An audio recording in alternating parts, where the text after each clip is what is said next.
Molt bona tarda, benvingudes e benvinguts. Muito boa tarde, sejam bem-vindos e bem-vindas em nome da delegação do Governo da Catalunha em Portugal à celebração do Dia de São Jordi, uma sessão em homenagem a José Saramago. Para dar início ao evento, intervém a doutora Edith Guimarães, chefe de divisão da Rede de Bibliotecas de Lisboa. Boa tarde a todos, muito bem-vindos. Eu não vou falar em catalão, portanto vou só falar em português. Portanto, em nome da Rede de Bibliotecas e da Câmara Municipal de Lisboa, dou-vos as boas-vindas à Biblioteca Palácio Galveias, neste dia tão especial em que celebramos o Dia Mundial do Livro, o Dia de São Jordi e Saramago. Portanto, todos os dias são bons dias para celebrarmos José Saramago. Portanto, este dia tem estado a ser organizado em conjunto entre as bibliotecas de Lisboa, a Rede de Bibliotecas de Barcelona, a Cátedra de José Saramago, a Fundação José Saramago e o Governo da Catalunha, a delegação do Governo da Catalunha em Portugal. Este dia está também integrado nas comemorações do centenário do José Saramago e portanto, foi um dia que desenhámos muito especialmente e é por isso que tem nas vossas cadeiras um livro e uma rosa para tentar, de alguma forma, fazer aquilo que se faz na Catalunha durante este dia. Antes de passar a palavra ao meu colega das Bibliotecas de Barcelona, o Ferran Burguilhos, queria agradecer à minha equipa, muito em particular à Isabel, à Teresa e à Filipa Barros, que não está cá, que não pôde vir, pela organização do evento, e aos colegas da Marca e Comunicação, pela transmissão em streaming que vão garantir, de forma a que este evento possa ser visto também em Barcelona, como em qualquer outro ponto do mundo. Queria ainda agradecer à equipa da Biblioteca Palácio Galveias pelo acolhimento. Obrigada.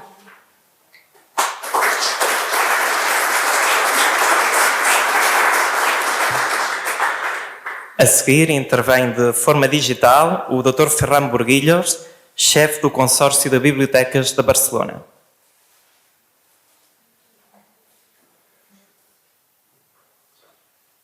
Boa tarde. São bem-vindos ao evento de celebração de São Jorge en Lisboa y a homenaje a Saramago. Ante todo, quiero agradecer la colaboración de la Red de Bibliotecas de Lisboa, de la Fundación José Saramago y de la Delegació del Govern de Catalunya en Portugal, así como la presencia de Francesc Escribano en el acto, Miguel Real e Isabel Lucas. En 2004, Saramago dictó el pregón de lectura en Barcelona, un fragmento del cual podrán escuchar y ver hoy.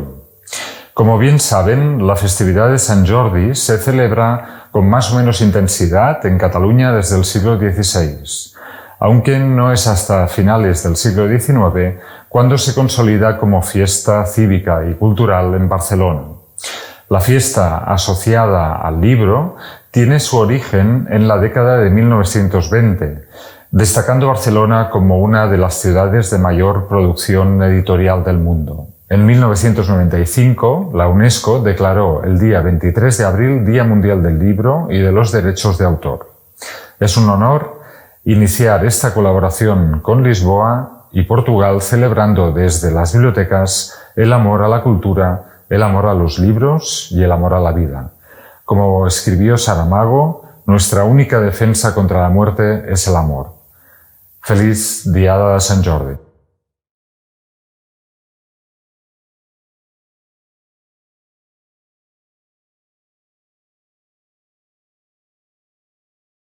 Teremos agora o prazer de ouvir a Presidente da Fundação José Saramago, a doutora Pilar del Río.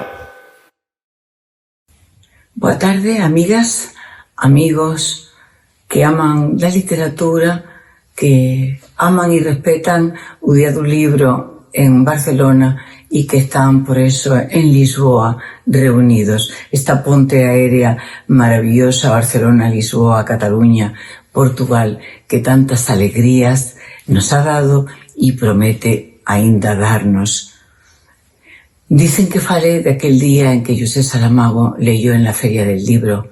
Fue un día estupendo, un día principal, pero gosto más falar de la alegría que Saramago tenía cuando paseaba por las Ramblas en los días 23 de abril, cuando iba a asignar libros, pero también cuando iba de forma anónima, a sentir cómo los lectores se acercaban, se hacían presente unos a otros, esas rosas, esos libros, eran como una promesa de futuro de que la vida sigue. Decía que era uno de los mejores acontecimientos relacionados con el libro. Él hubiera querido que en Portugal esta tradición barcelonesa se propagara. Intentó en alguna ocasión y lo propuso.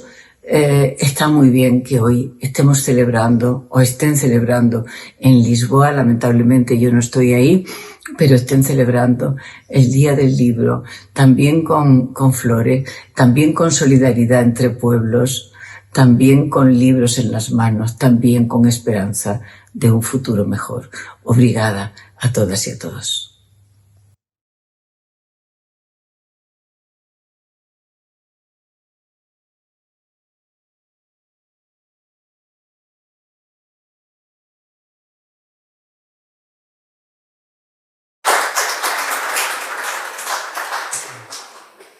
Em seguida, intervém o delegado do Governo da Catalunha em Portugal, o Dr. Rui Reis.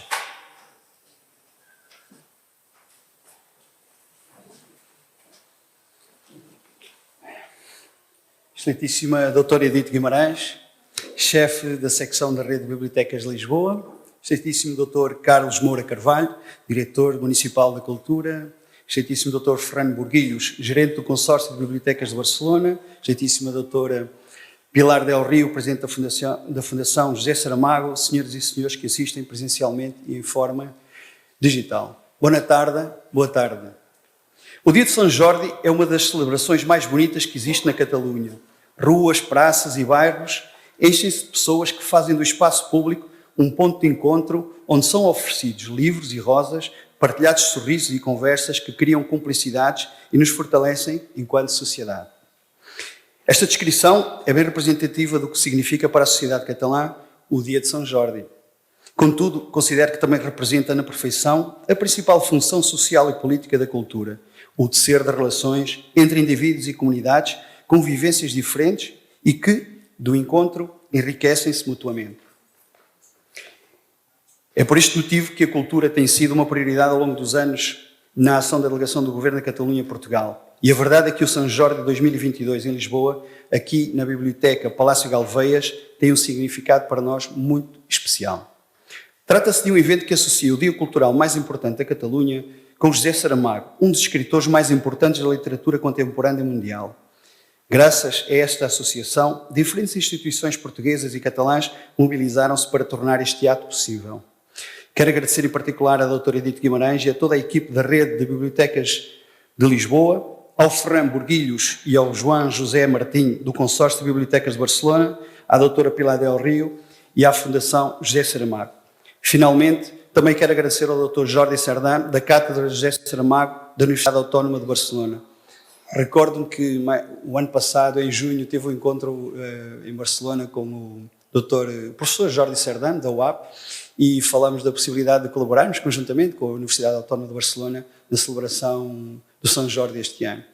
E foi para nós uma alegria muito grande quando soubemos desta colaboração entre a Rede de Bibliotecas de Barcelona mais a Rede de Bibliotecas de Lisboa e que pudemos juntar-nos e fazer conjuntamente, celebrar conjuntamente o São Jordi.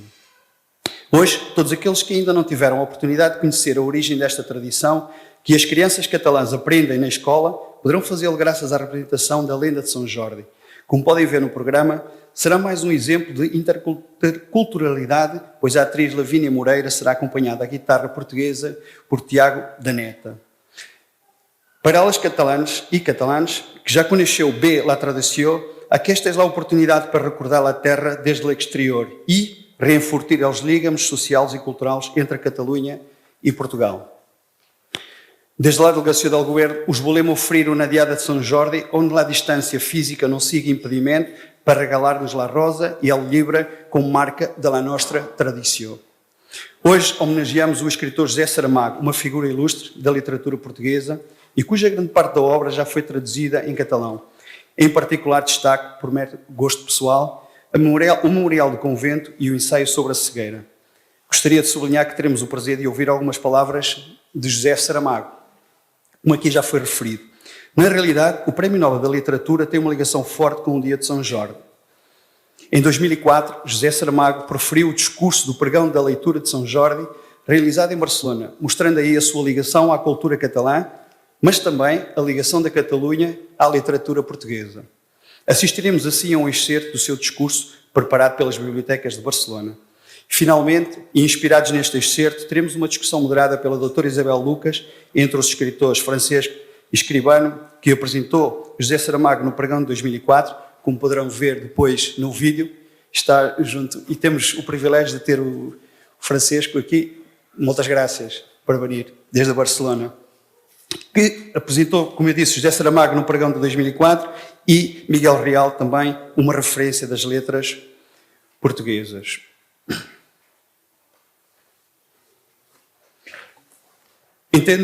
Estendo também aos membros da mesa os meus agradecimentos pela sua presença. Sem mais a acrescentar, espero que gostem do evento. Os meus agradecimentos pela vossa presença. Feliz Diada de São Jorge. Muito obrigado.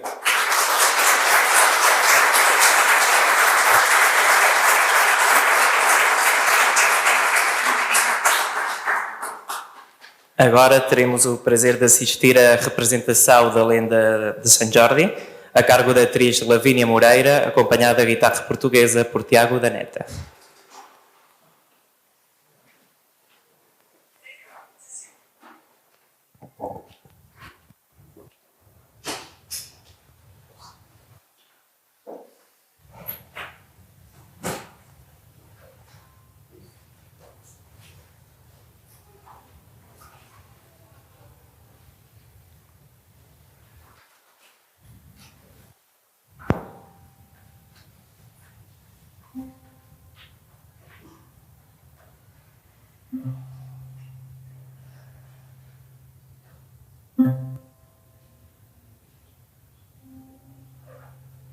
Mont Blanc, Tarragona, século IV.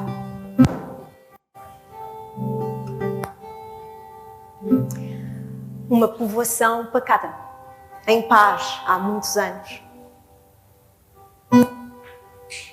As pessoas vivem tranquilas, cuidam dos animais, trabalham nos campos, reúnem-se. São felizes de uma forma frugal e simples. Quando se é feliz, quando se tem perto o que se gosta, quando se tem o que se precisa para comer, quando se pode ter dias de descanso felizes. Às vezes reuniam-se em refeições. O camponês, que tinha como hobby fazer olaria, era muito procurado, porque nas festas as pessoas cantavam e dançavam e decoravam taças, copos, pratos, coisas que fazer.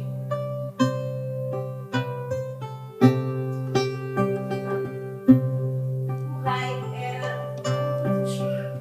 O rei era muito estimado, era muito cheirão, era amigo, era companheiro. Mas tinha uma princesa ao seu lado, que era a sua filha, que era muito gentil, muito graciosa, era o exemplo para os mais jovens da aldeia, cantava muito bem.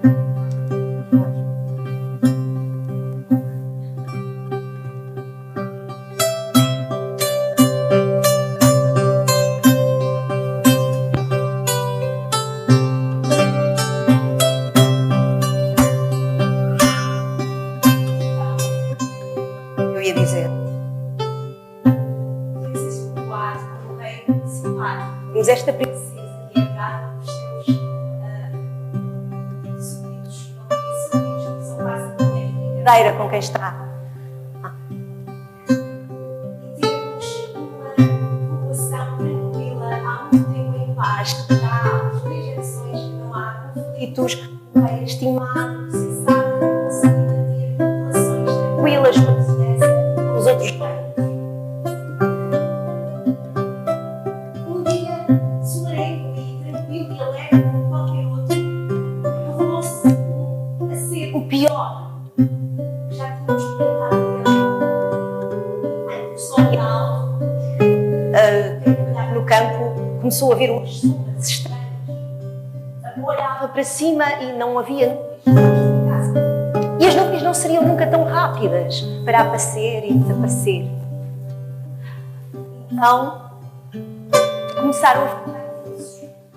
Os japoneses começaram a ficar tensos. Começaram a tentar descobrir este fenómeno de sombras cada vez maiores, que descobriam a luz do céu, que descobriam a luz do sol num aparentemente de verão.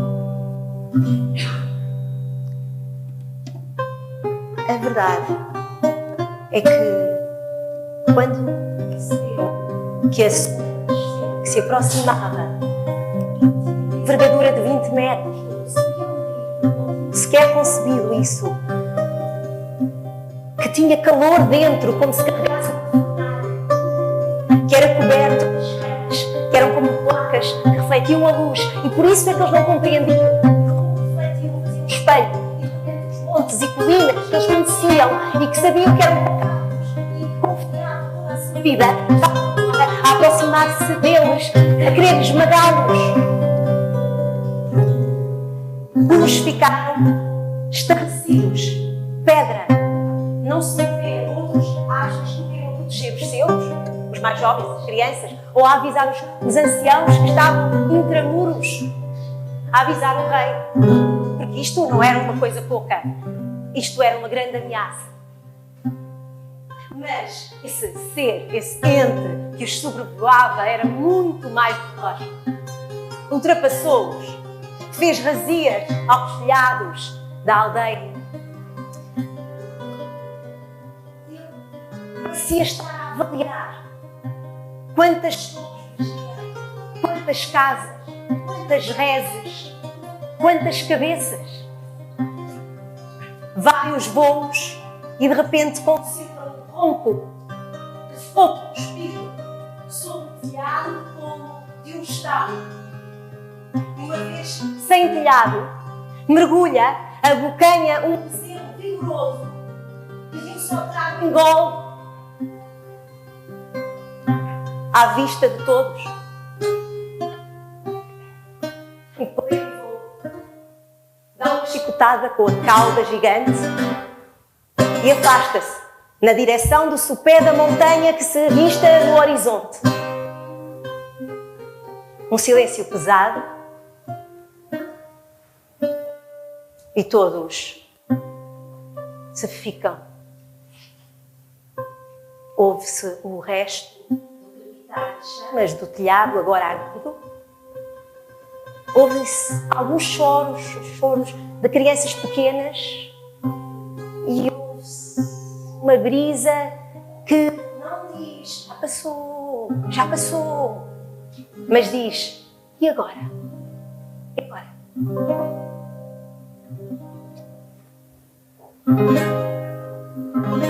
Reúne-se um conselho de anciãos e anciãs, e o rei e a princesa pede para estar presente em representação da juventude da aldeia.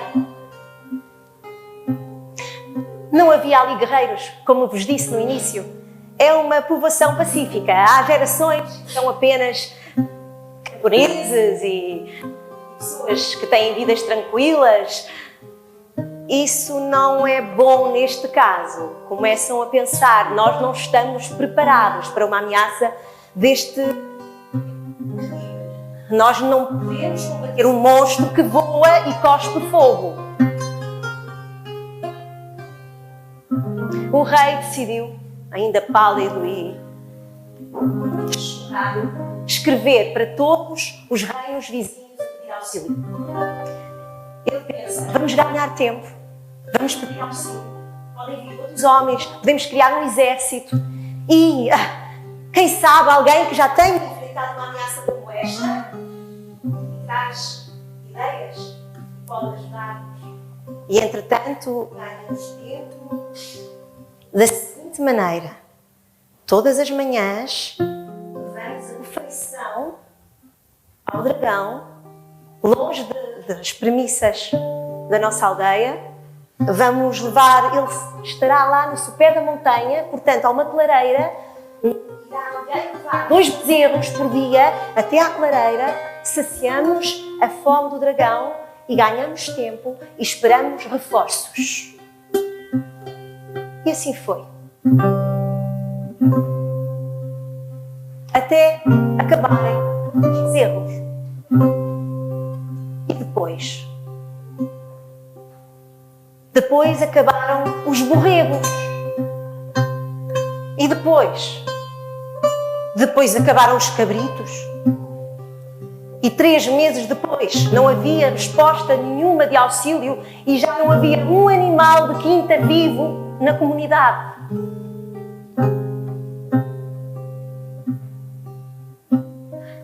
Nessa noite ninguém dormiu na aldeia. Todos pensaram, não há pequeno almoço, não sabemos como a criatura vai reagir. Mas não passou nada. Durante 2 dias não houve nada. E os mais otimistas disseram, ele foi-se embora. Ele pensou, já não há mais recursos, não vale a pena estar aqui, vou para outro lugar. Ele já não regressa. Mas na madrugada do 3º dia, a aldeia despertou com incêndios, focos espalhados em vários lugares. E esta era uma mensagem clara.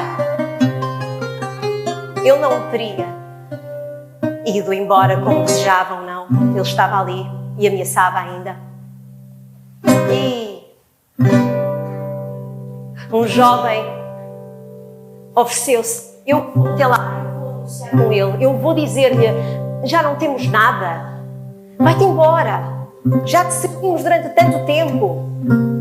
E foi corajoso, foi, mas não regressou nessa manhã, não regressou. Houve quem dissesse, fugiu, e houve quem dissesse, foi devorado inteiro pelo dragão.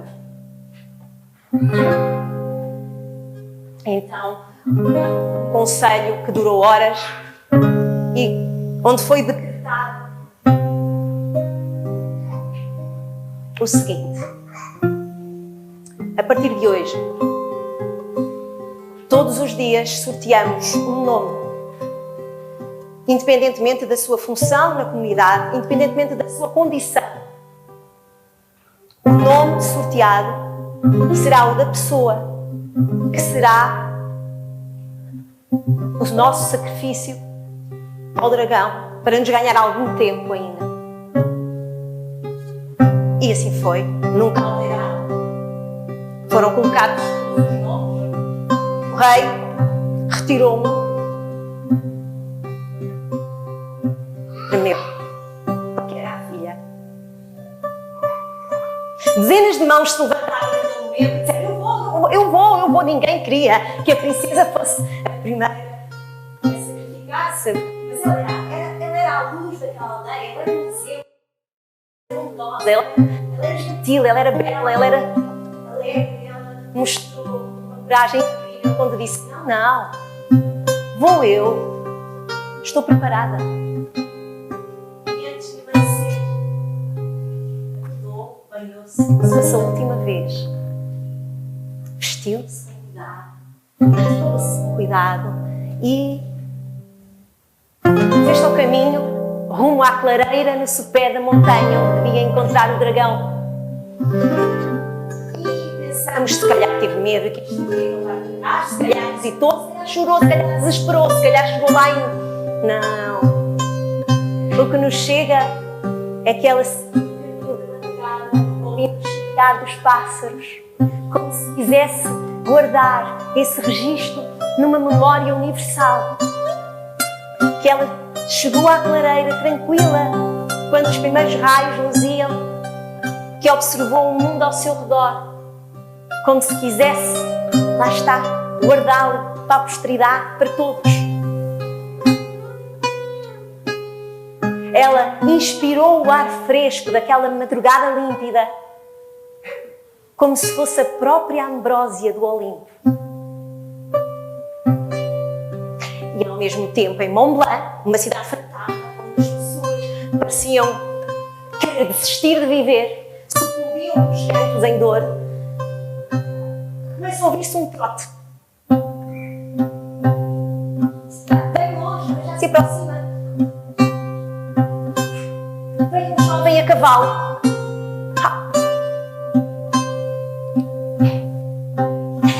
Ele cruza a aldeia, passa por dentro dos muros da aldeia, e as crianças, agora chorosas, como são curiosas, foram as primeiras a ter com ele.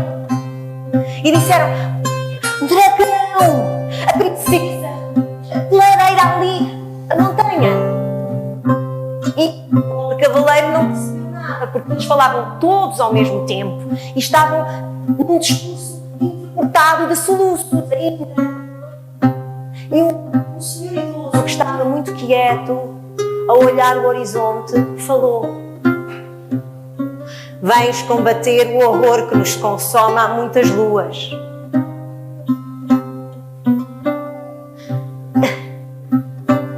Se precisa de mim, é vossa a minha espada, é vossa a minha lança.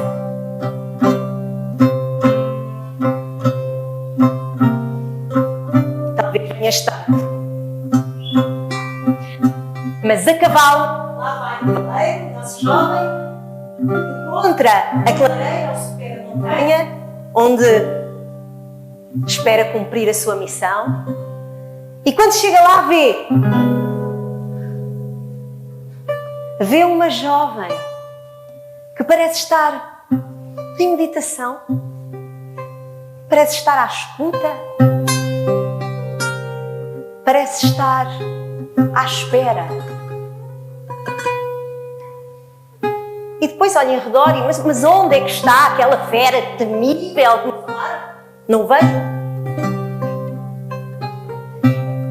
E é aí que parece que a montanha se mexe, que parece que se torce toda e se levanta. O movimento do dragão, a luz reflete e percebe-se. Estava camuflado na vegetação antes, por isso não sabia. É enorme. Vocês sabem que o dragão, como eu disse há pouco, é muito rápido em voo. Mas, para a nossa sorte, é muito lento a colocar-se nas pistas. Isto dá tempo do jovem cavaleiro investir contra ele, lança em risco. Ele ainda não está totalmente em pé e por isso é possível subir pelo torso do dragão e espetar a lança pelo lá abaixo, ferindo a zona que ele usava para fabricar as chamas. O seu sistema lança-chamas é destruído. Talvez ele tenha atingido possível, não sabemos. Sabemos muito pouco sobre a fisiologia do dragão, mas sabemos que ele não lança fogo. Isso é uma vantagem. E rápido e ágil, este jovem é um jovem, atenção, não é um jovem qualquer. Ele nasceu alguns nesse 303 na Capadócia e ele com 17 anos já era soldado. Ele fez muito no mundo e ele lutou muitas batalhas e quando chega ali ele sabe, ele é ágil, ele é forte, ele consegue saltar por cima do dragão, ele consegue a golpes de espada ir descendo pelo pescoço do dragão, ele consegue rasgar entre as escamas do espaço e depois, quando sente o pulsar do coração do dragão, quando percebe que está no patamar do coração do dragão, toda a sua força carrega a lança e o extraordinário é que a lança parece ser atraída por uma força magnética, desaparece das suas mãos, fica dentro de todo o corpo do dragão e nisto explode no sangue vermelho e espesso um vulcão de lava.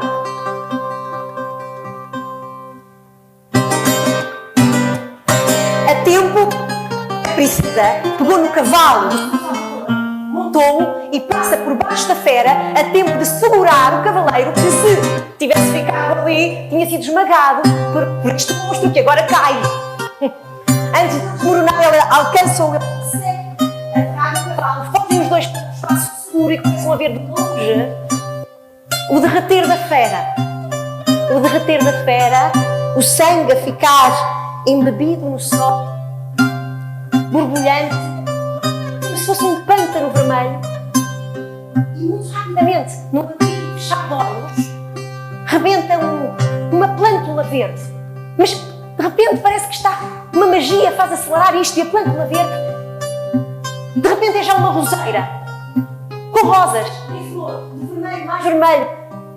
Alguma vez tinha visto ali nos seus olhos. Eles são testemunhas.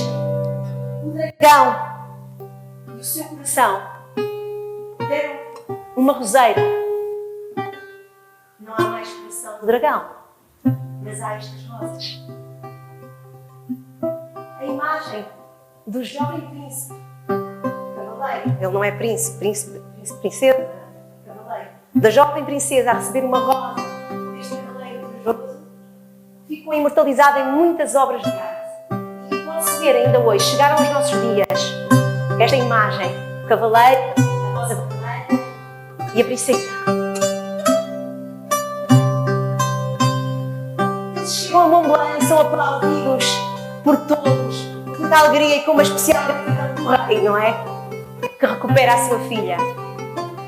Nesta altura, o velhote que há pouco falou com ele, disse: mas quem és?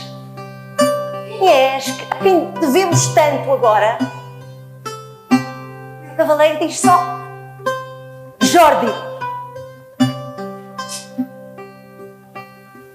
Quando ele parte dali, muito celebrado, muito aclamado, dão à porta por onde ele passou rumo a novas aventuras, porta de Sant Jordi. E ela ainda lá está, em Mont Blanc. E, a partir daí, todos os anos celebraram o seu nome.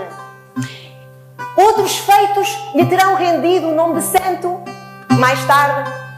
E, portanto, hoje nós aqui também o chamamos e o invocamos. E o evocamos. Sant Jordi.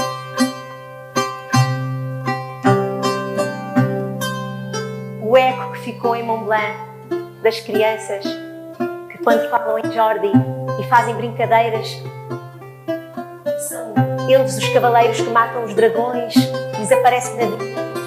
Os nossos dragões.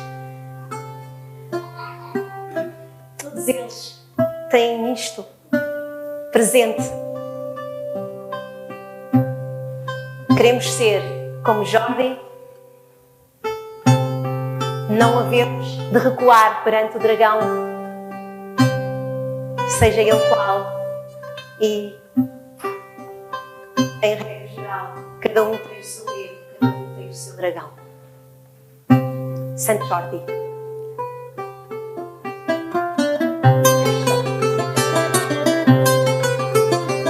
Rosas e livros.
Damos agora a palavra ao Presidente do Casal Catalá de Lisboa, o Dr. Vítor Correia, para o anúncio dos vencedores do concurso concurso literário de Sant Jordi.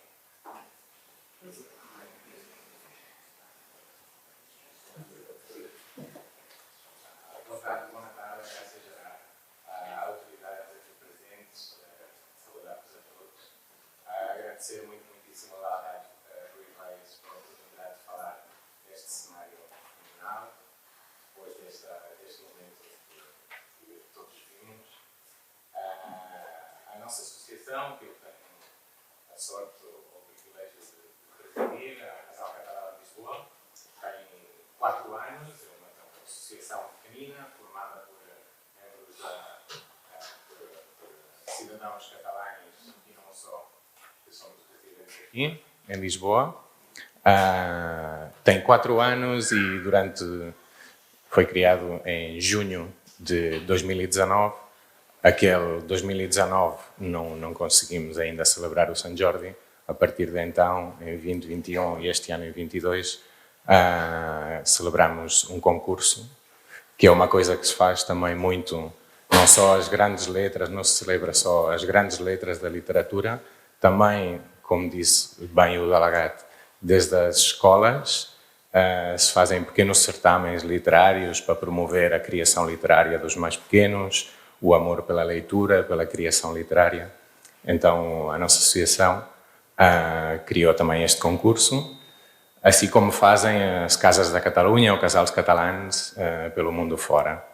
O nosso contributo será dar o texto vencedor do nosso concurso para um concurso europeu, dos ganhadores dos diferentes concursos que também se celebram nesse âmbito, e esperar, pronto, que possa vir a ser reconhecido.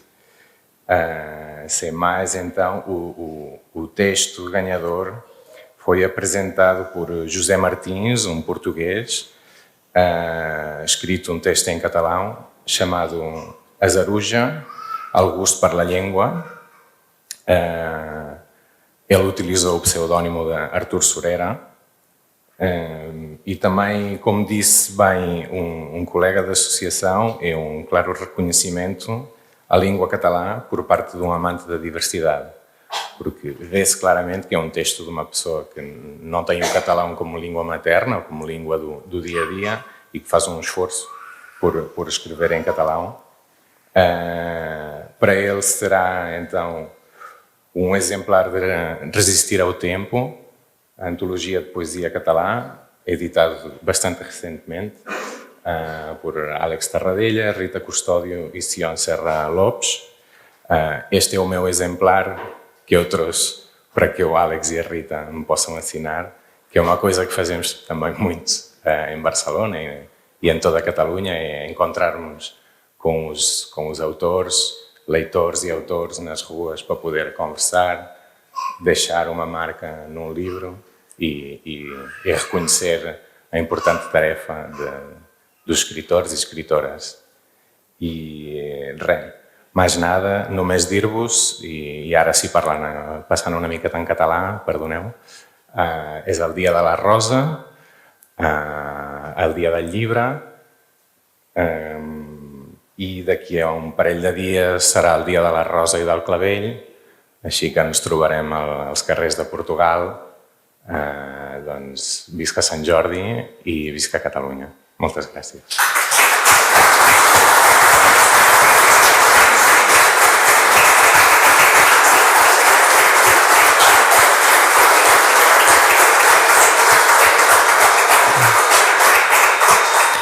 Assistiremos agora à projeção de um excerto do Pregão da Leitura de Sant Jordi que José Saramago declamou em Barcelona no ano 2004.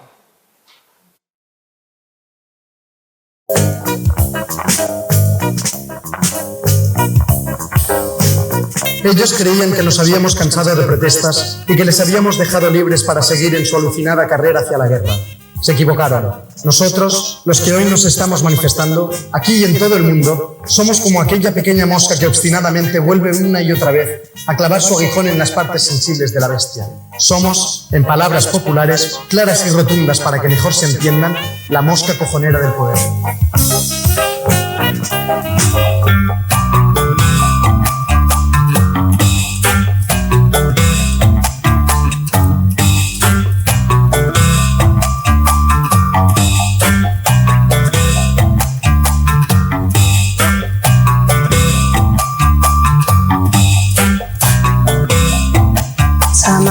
es un hombre pues muy comprometido socialmente. Se preocupa mucho pues por el movimiento social, por el movimiento político también, y se ha implicado pues en movimientos de izquierda. En els moments que estem passant ara, pues, i es cau molt bé. És una persona que mira molt els sentiments. Muy conocedor de la condición humana. Com en l'economia es parla de macroeconomia i de microeconomia, doncs Saramago és una mica un escriptor de la micropolítica, no? És a dir, de la política no entesa com els polítics, com el Parlament, sinó com les petites experiències que tenen les persones quan la política els hi toca de prop.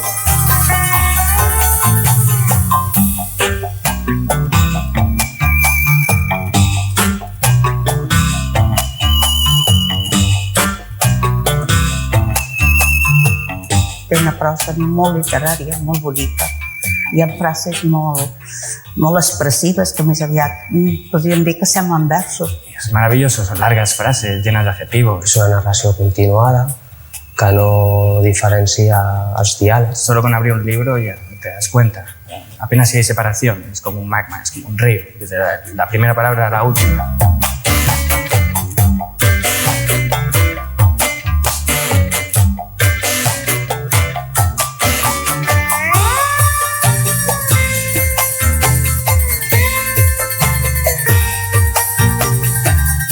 Evidentment no deixa indiferent mai.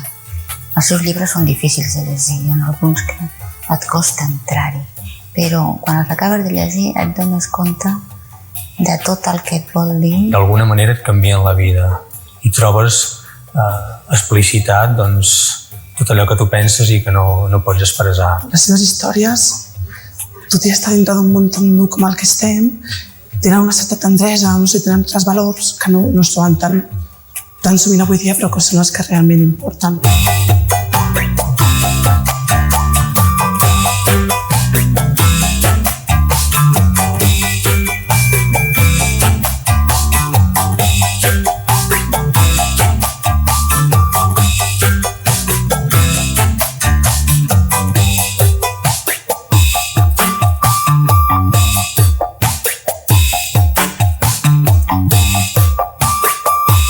Una persona molt implicada en el seu temps. No li fa por anar una mica en contracorrent, parlar d'utopia, parlar de moviments, diguem, que van molt més enllà de la política que normalment coneixem.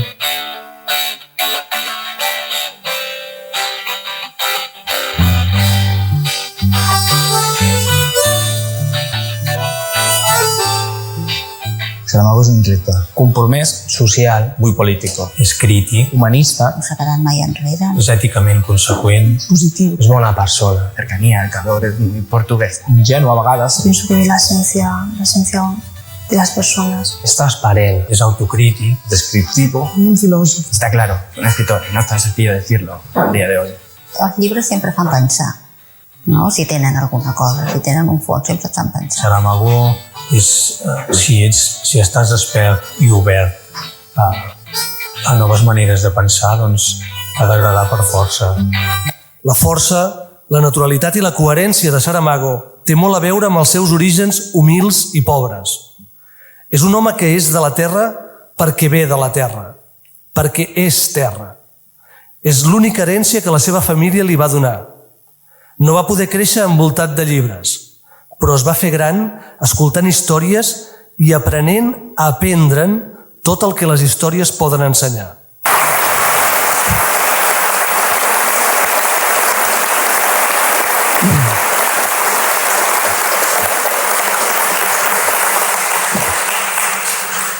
José, bem-vindo a Barcelona, bem-vindo a ese país, a nossa cidade, a nosso país, que hoje é a súa cidade e o seu país. Primero, para empezar la conversación, yo no sé cómo puedo empezar, pero la verdad es que estando ante las puertas de Sant Jordi, estando en este lugar que respira política, solemnidad, compromiso, yo no sé cómo podemos empezar, pero me gustaría que nos hablara de la lectura, porque creo que los organizadores, las bibliotecas de Barcelona, y habiendo escuchado a sus lectores, creo que pedirle un elogio de la lectura sería lo propio para empezar a caminar en esta conversación.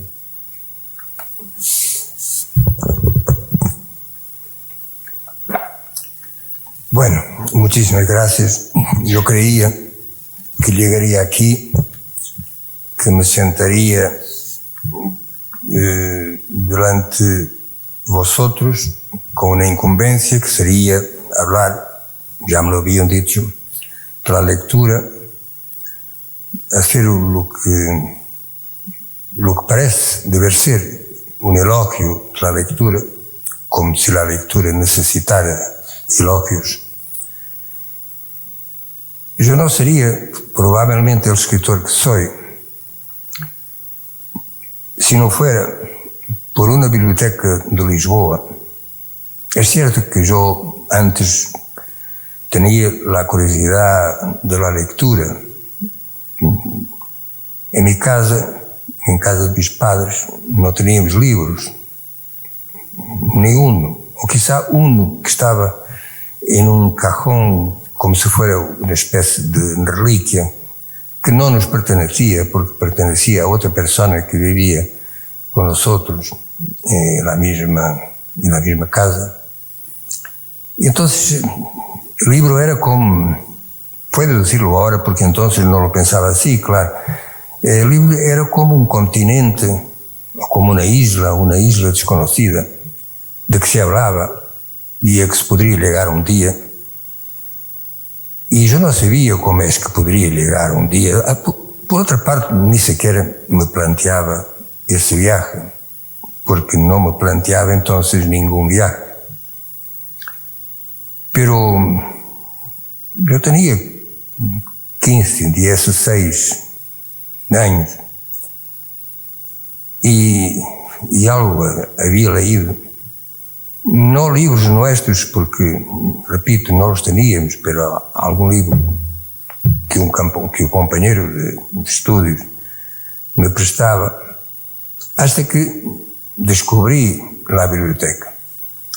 La biblioteca esa está en una plaza en Lisboa donde hay una plaza, digamos, de toros que se llama Campo Pequeño. Y es un palacio del siglo XVIII que no tiene que sigue siendo una biblioteca, que no tiene ninguna condición real para ser una biblioteca en el sentido moderno. Todo ahí se quedó un poco en el pasado.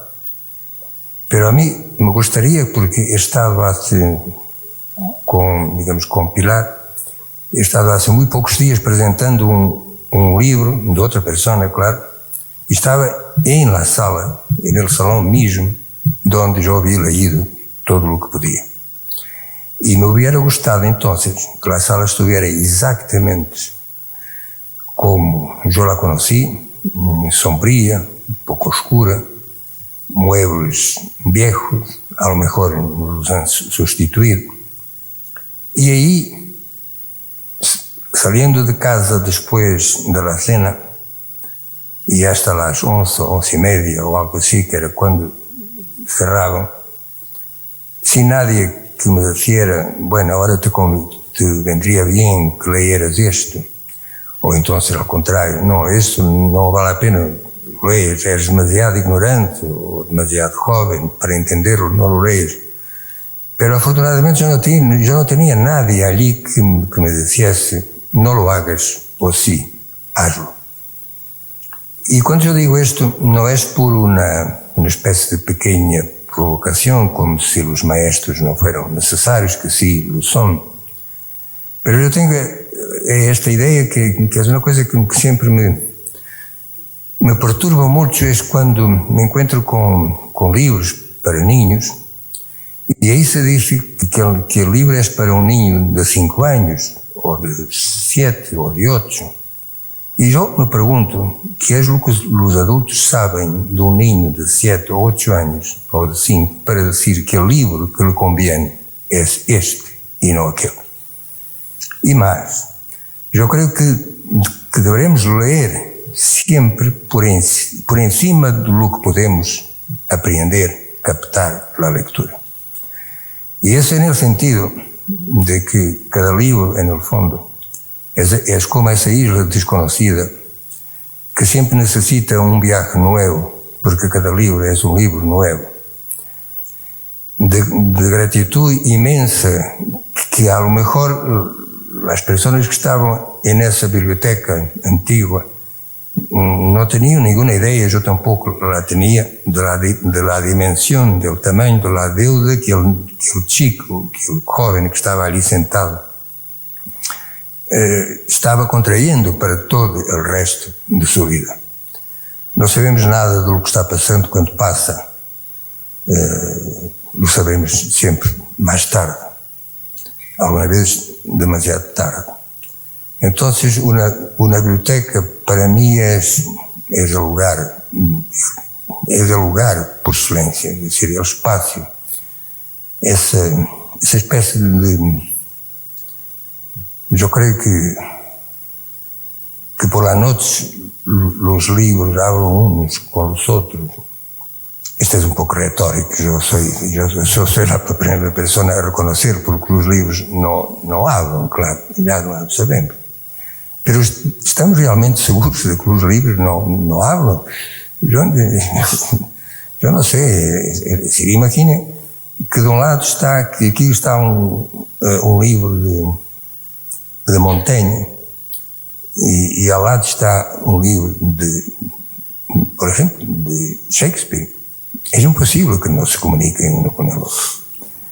Y si ellos no se comunican uno con el otro, pues ahí estamos nosotros para servir de puente entre uno y otro. Y servir de puente, de un puente interminable con arcos y arcos y arcos. Cada arco es una lectura, cada paso es un libro. Eso es la construcción, eso integra, hace parte de la construcción del ser que somos. Yo no estaría aquí seguramente. Imaginemos que yo no había despertado para esa curiosidad.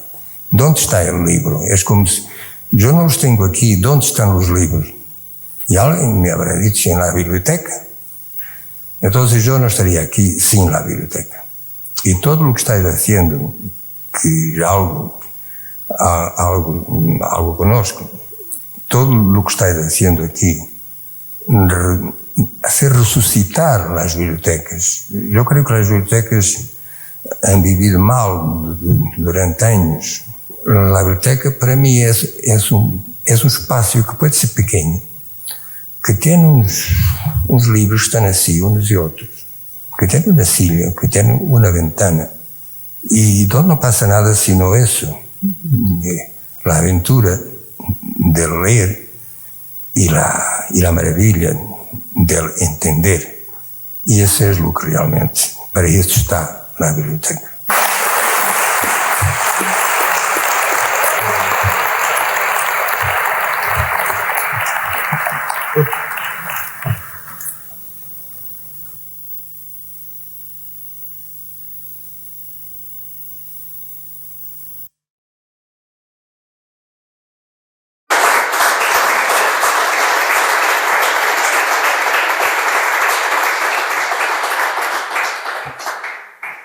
Depois destes minutos desde Barcelona em 2004, continuamos o evento com uma conversa sobre a vida e obra de José Saramago com o Dr. Francesco Escribano, escritor e jornalista, o Dr. Miguel Real, escritor e investigador, e moderada pela Dra. Isabel Lucas, jornalista e crítica literária do Jornal Público.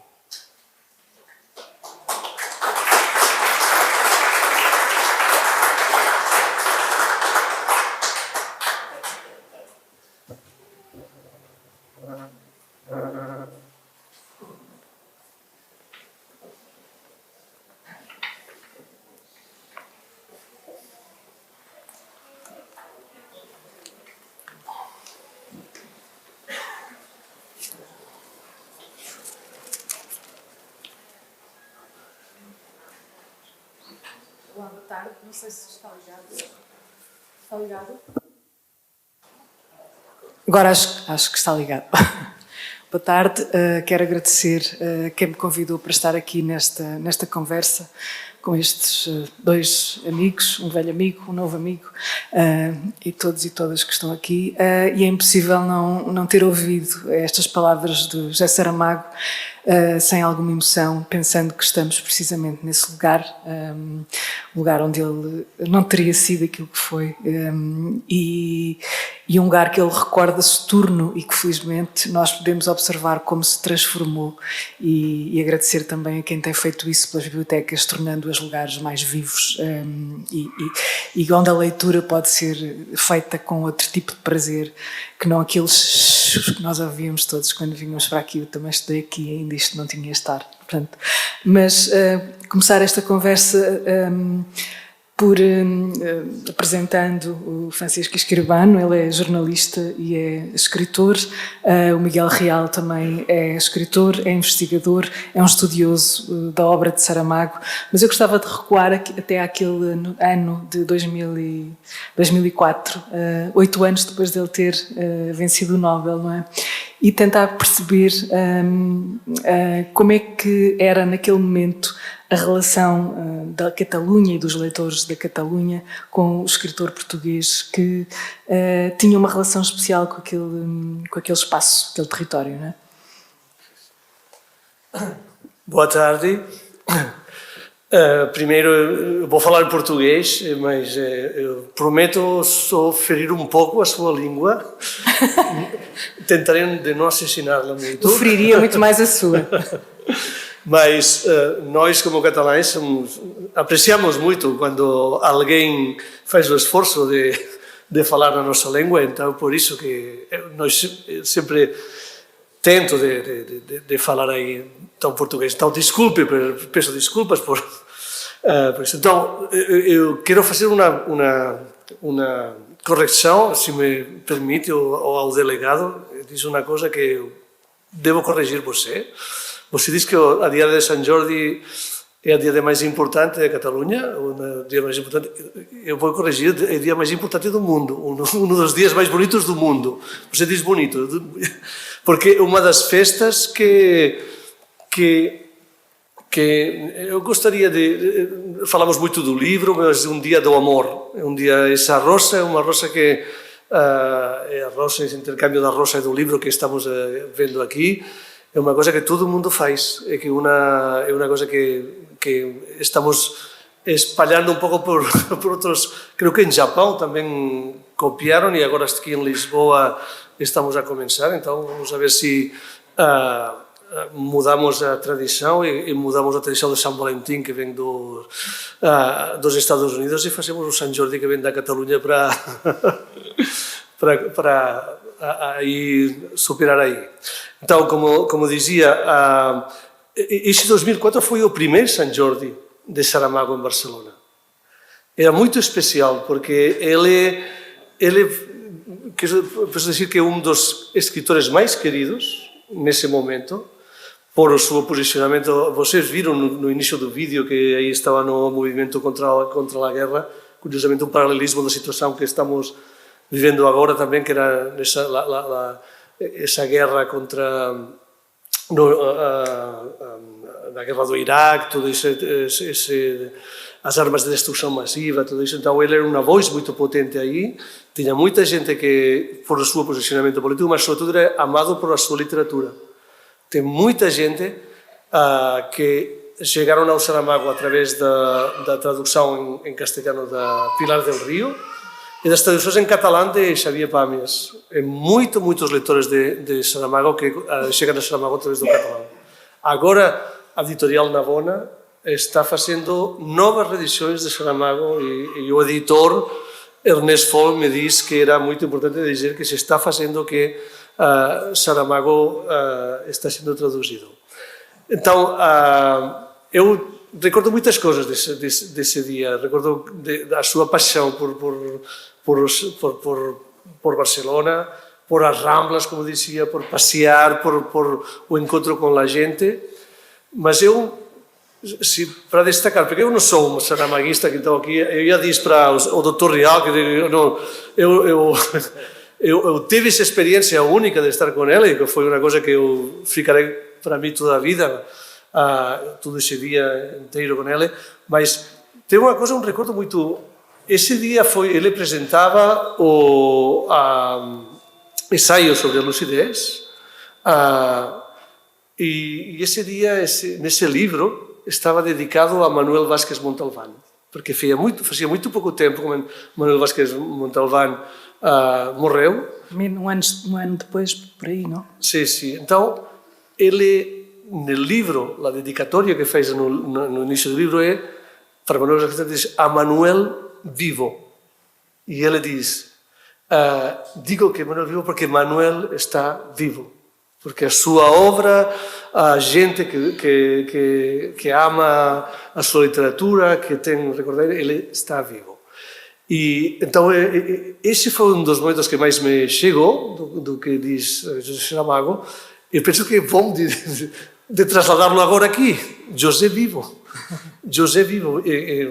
Se falta mais de ver aí, não só porque lo recordamos, mas porque sigue estando muito, muito vigente. Só é preciso de reler o ensaio sobre a lucidez para ver que essa indignação de Saramago, porque ele dizia que ele quando via o que via, ou gritava ou escrevia. Então, esses gritos nas suas palavras fazem dele um autor totalmente atual e totalmente vivo.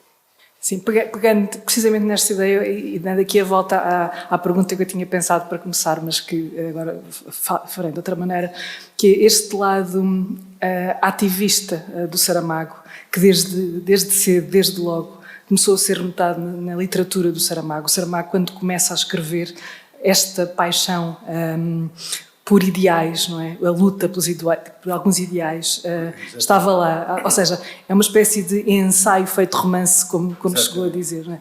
Ele faz isso, e isso é a grande ruptura que ele traz ao romance em Portugal quando começa. Não, já houve outros autores que lutavam não só pelas suas ideias políticas, da maneira como ele o fez, não é? Da maneira como ele o fez é especial. É especial. Portanto, o Saramago, ao longo da sua vida, tem duas grandes causas, ou duas grandes colunas. Uma é a justiça social. Portanto, ele adere ao Partido Comunista Português em 69, já antes disso tinha tido problemas. Ele tinha nascido em bairros pobres, tinha vivido com uma pobreza muito grande. Ele fala ali de que foi aos 12 anos que teve o primeiro livro. É de lembrar que até aos 12 anos ele viveu em várias casas no bairro do Socorro, portanto na Moraria, que eram casas alugadas em parte de casa.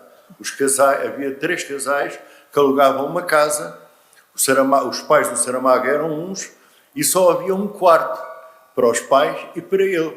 Portanto, havia um colchão, um enxergão debaixo da cama, que à noite eles tiravam, não é? Era uma criança, deitava-se mais cedo, depois os pais iam-se deitar. Só teve uma sala para ele, digamos assim, aos 12 anos, quando os pais conseguem alugar uma casa na Penha de França, que é um bairro aqui perto, na Penha de França, só para eles. Só aos 12 anos, a mãe, achando que ele ia 3 meses de férias grandes para a Azinhaga ter com os avós, e que era aborrecido para ele estar ali com os avós, não era. Ele chegava lá, descalçava-se, vestia uns calções velhos e andava durante 3 meses a correr com o primo, a fazer muitas coisas, e portanto agora não interessa. Então foi uma paparia aqui na Praça do Chile, que fechou há pouco tempo, e nessa paparia, a mãe era analfabeta, importante dizer. Mais tarde aprende a ler e a escrever, assim, não totalmente, não ia fazer contas e tal. A mãe lavava escadas, o pai era polícia de giro, como se dizia então, polícia de rua, então a mãe vai e está atrapalhada, nunca mexeu em livros, digamos assim, não é a sua praia, diz para o menino, olha, leva um livro deste, havia só uma estante com livros. E o Saramago escolhe pela cor. Era um azul bonito, A capa era vistosa, quero este. Era um livro francês, agora não me lembro qual é, mas isso está escrito nos diários, e não tirou grande proveito desse livro. Depois, dizer que é importante, na relação com os livros, que é importante que aos 18 anos era serralheiro, ele tirou o curso de industrial, chamamos curso profissional, era serralheiro, no Hospital de São José, fazia a manutenção, ele e outros, não é? Teve quase um ano a fazer isso, e nessa altura, como ele disse aqui, portanto, ele saía do hospital, comia umas sandes, a mãe obrigava-o a comer e tal, deslubrificava, desoleava as mãos do óleo e da gasolina dos carros, aquele coisa toda, e vinha para aqui, e estava até às 23 horas, era 23, porque era a única biblioteca de Lisboa que estava aberta à noite. Okay? E ao sábado também, só fechava ao domingo. Só para interromper um bocadinho, Miguel, antes de retomar, não se esqueça do que vai dizer, mas a curiosidade agora, desses livros que ele terá lido aqui nessa idade, até esse tempo, quais são aqueles que acha que mais marcaram a obra dele? Ficaram marcas? Raul Brandão, Humus, não sou eu que o digo, é ele que o diz sempre. Raul Brandão, Humus, porque foi um murro, um soco no estômago. Não percebeu nada. E é um livro muito difícil, foi publicado em 1917, não teve vendas. Chegou uma terceira edição, porque o Raul Brandão comprava os livros, e punha a mulher, que era a professora primária, a mandar as crianças comprar livros e tal. É uns truques que às vezes os autores fazem com se tornaram. E o Saramago leu o Raul Brandão e não percebeu absolutamente nada. Nessa altura que leu o Raul Brandão, leu também o Ricardo Reis. E foi um amor à primeira vista.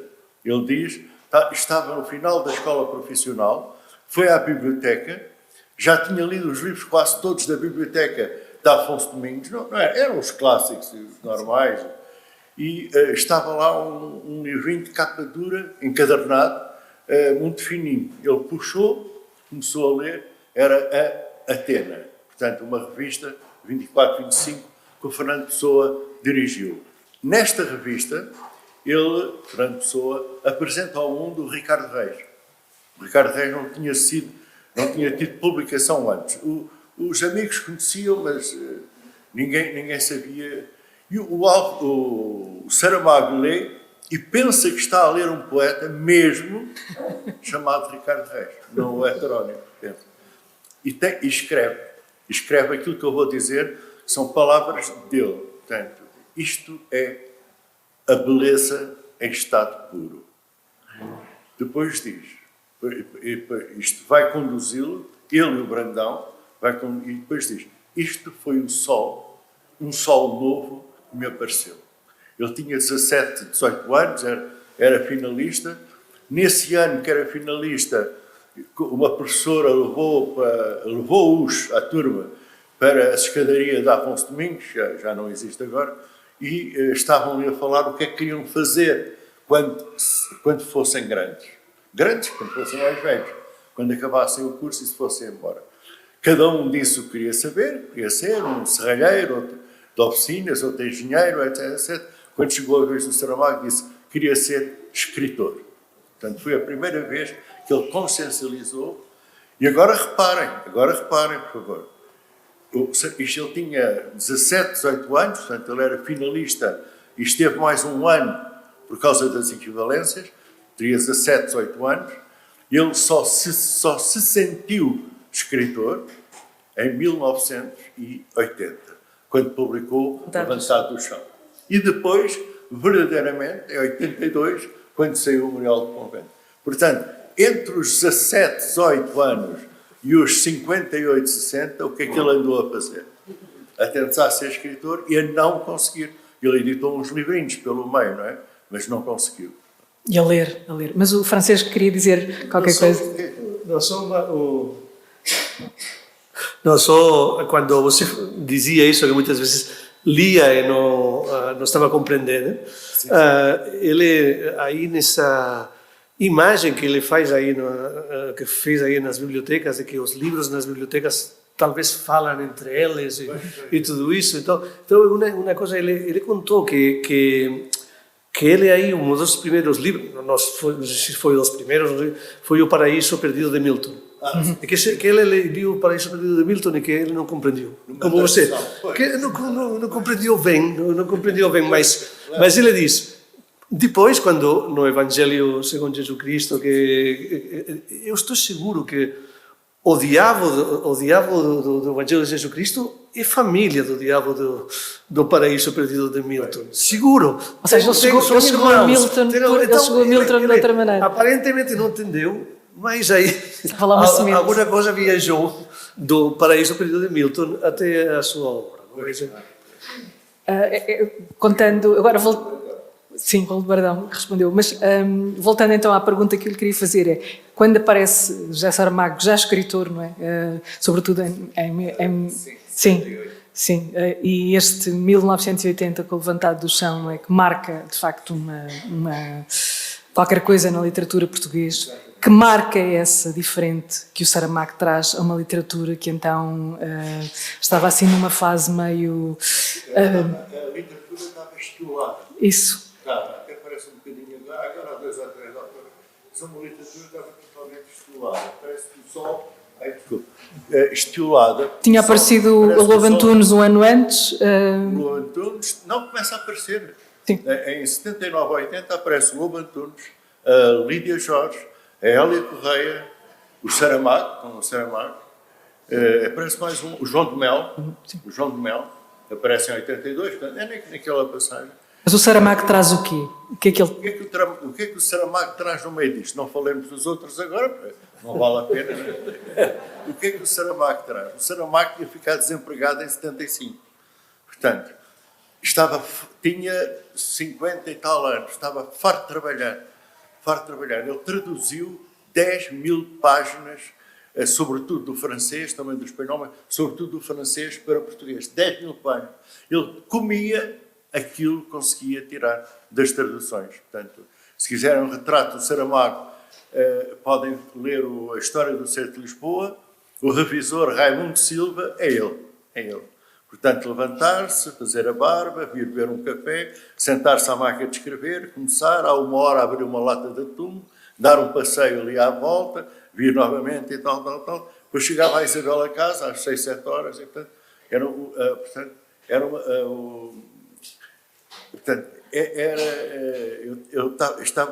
agora voltando ao Saramago. O Saramago fica desempregado, é expulso do Diário de Notícias, por motivos que agora não interessa, tem a ver com o PREC, ele era do Partido Comunista e era subdiretor do Diário de Notícias, e diz, quer dizer, ele, nos diários diz, eu fiz a revisão da minha vida.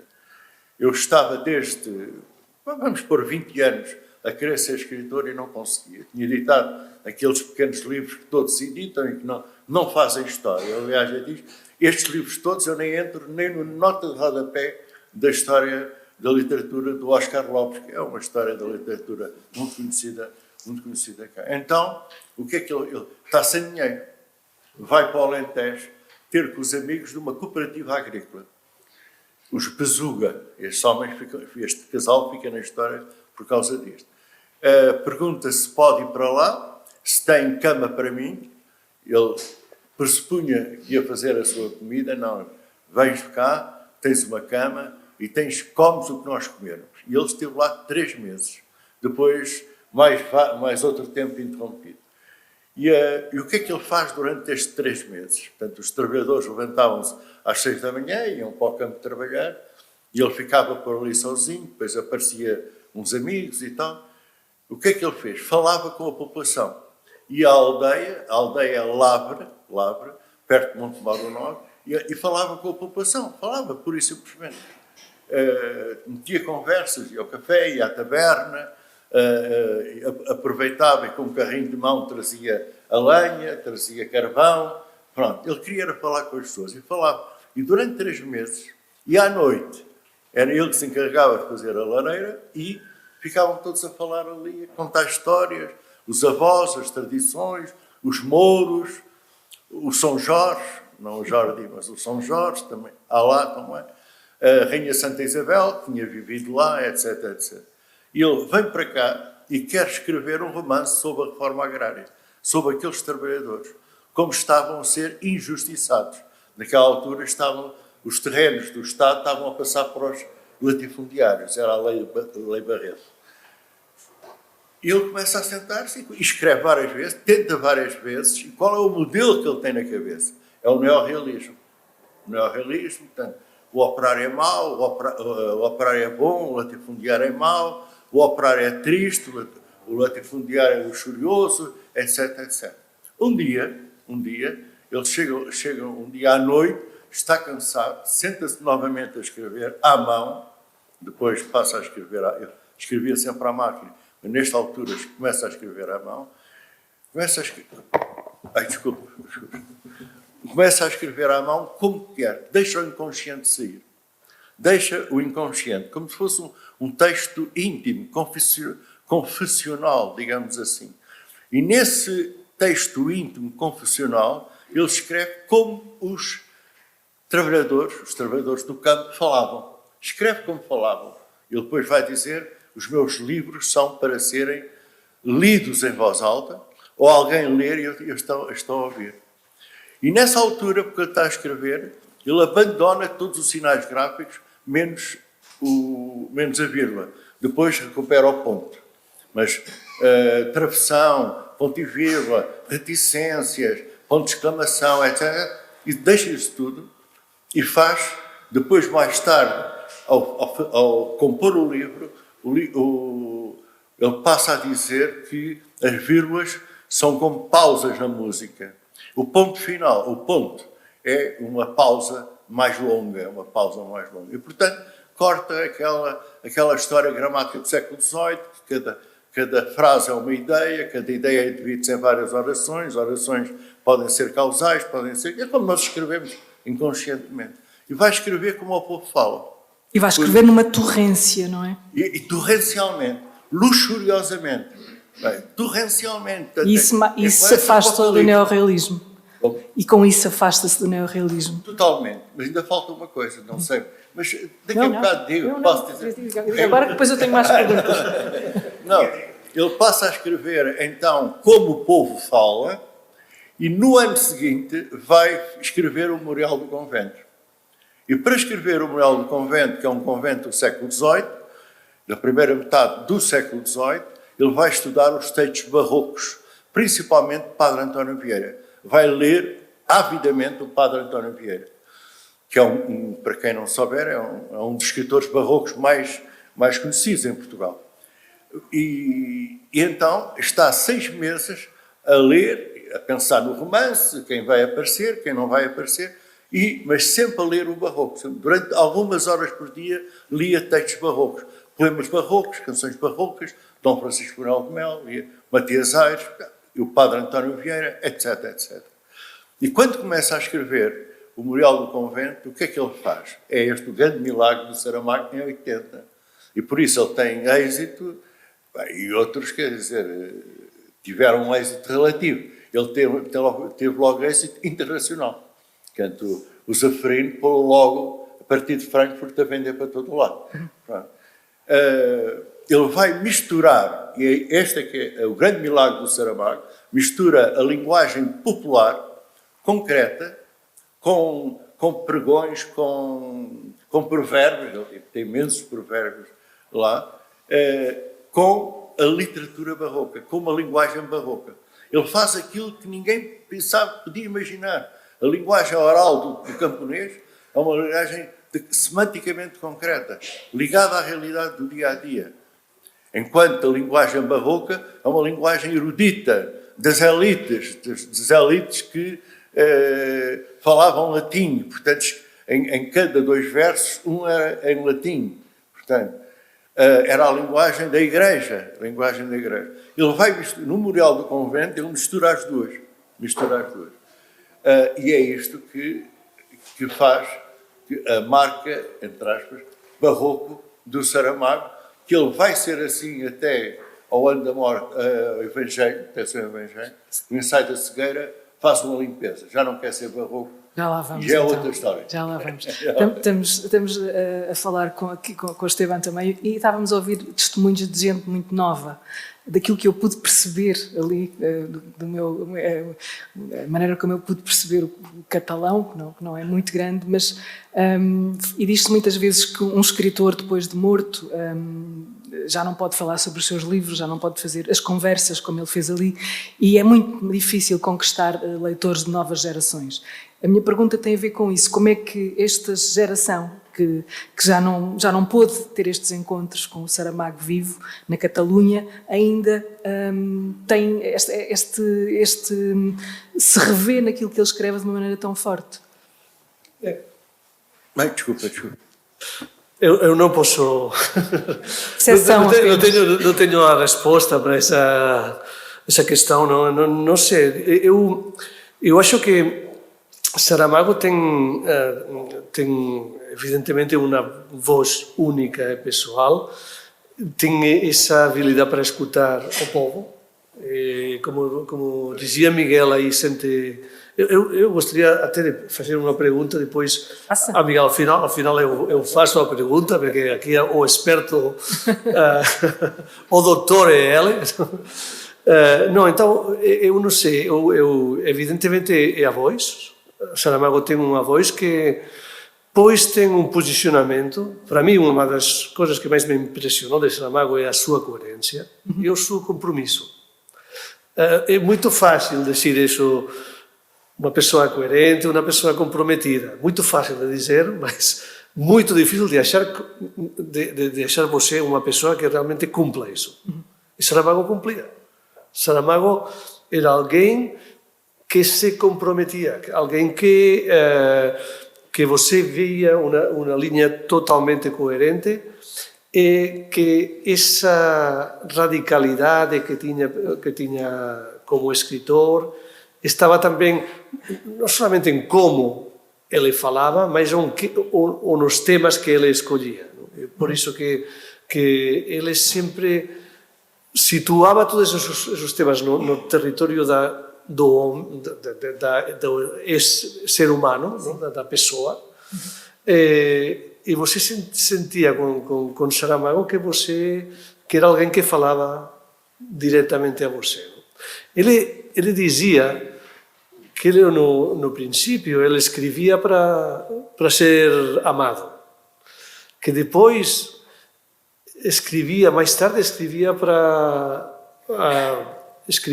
não morrer. E que finalmente, depois já, quando superou tudo isso, a vontade de ser amado, a vontade de não morrer, ele escrevia para compreender.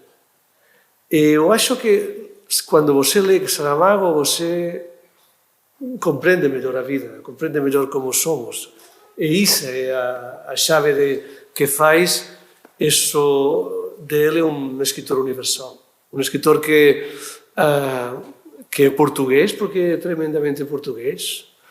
Além de que estivesse tantos anos em Lanzarote, não sei o que fazia. É muito bonito Lanzarote, mas tem muita mais pedra que pessoa lá, não?